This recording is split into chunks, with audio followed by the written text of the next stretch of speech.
Hello, my name is Harrison Cell. Let me get rid of this. I am doing the Flint water crisis today. I'm going to be talking about that.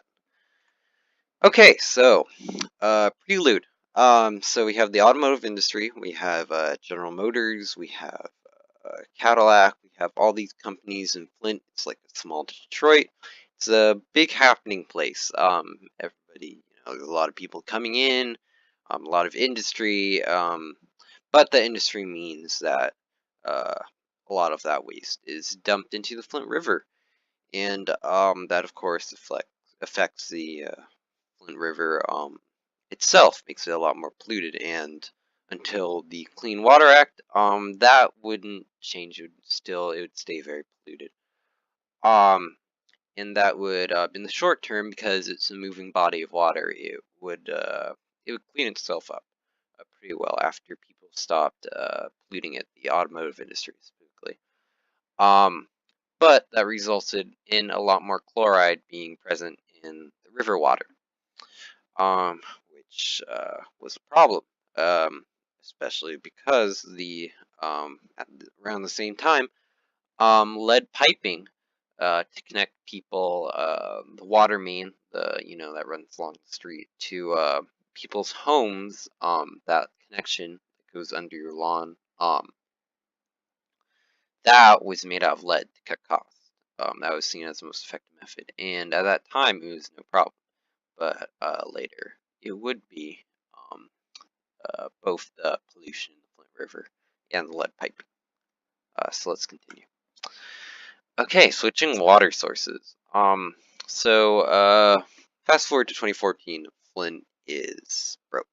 Um, a lot like the rest of Michigan, um, many parts of Michigan to say. The automotive industry has more or less either left or employs a lot less people. So that's an issue. And the government budget or not the government, the city budget is in a deficit, so that's an issue. Um, Flint proposes to do this Lake Huron project. Well, first off, um, they get their water from Detroit. And this was okay. It had been happening for a long time, but Detroit tries to hike their rates for water, and Flint can't afford that, so they propose this Lake Huron project. Um, but as a temporary solution, they opt to switch to the Flint River as it runs through the city.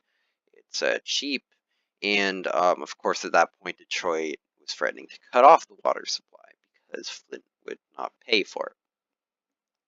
So that was a problem, and that eventually led to the switch of water sources to the Flint River. Alright, so the crisis begins.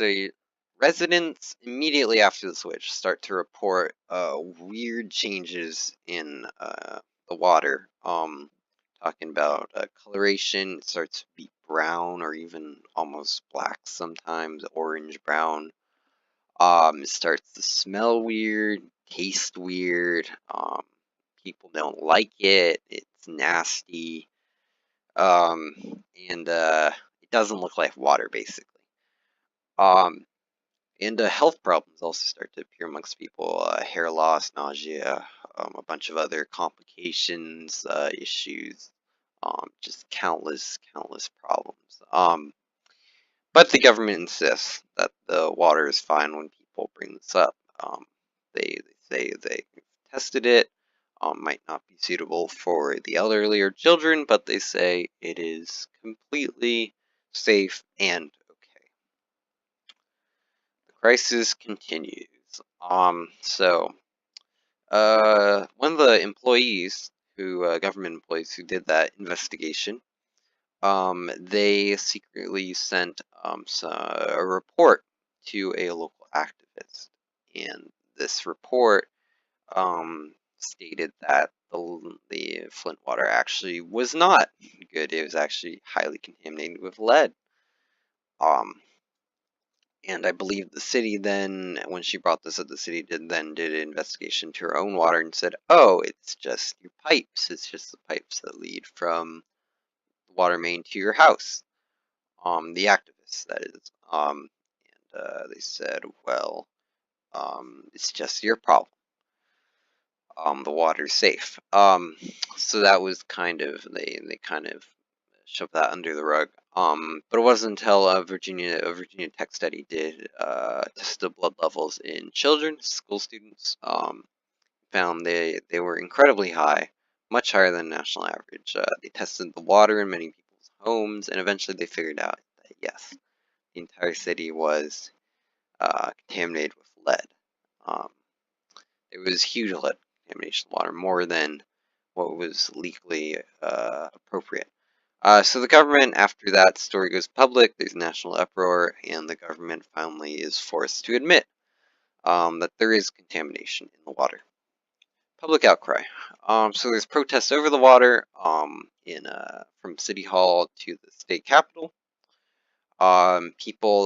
Big thing people would do was fill like water bottles with water, polluted water that was clearly brown, and they would just bring it and hold it up and show people that the water was clearly bad. And Obama would declare a federal emergency in Flint, and that would bring even more national attention to it when he did that, and kind of bring some validity to the crisis. That it's a real thing, and that would help the crisis gain national attention. The presidential candidates for the 2016 election, it would be a hot button issue. They'd bring it up in debates. It was a big deal, basically, that people weren't being provided with clean water. The reaction. The Michigan government responds to the crisis with aid, a multi-million-dollar plan to help people in the crisis.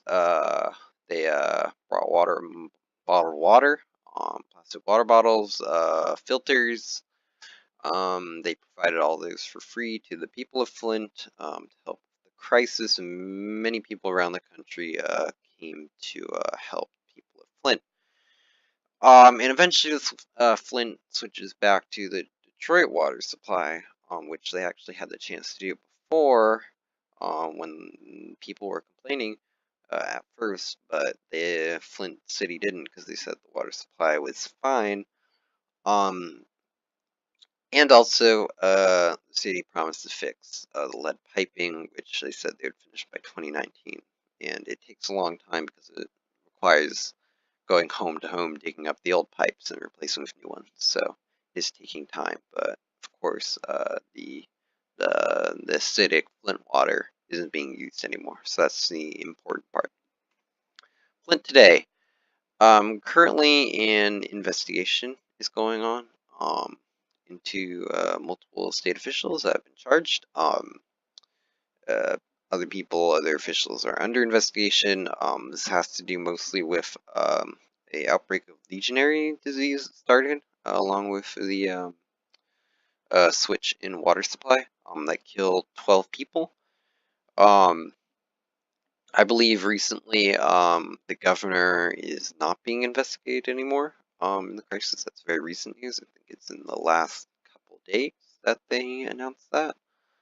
And the governor announced earlier this year that the drinking water was safe. It was under the amount that was legal, and that they stopped the bottled water program because of that, because the water was considered safe again. Of course, Flint residents don't trust the tap water anymore because of what the government did.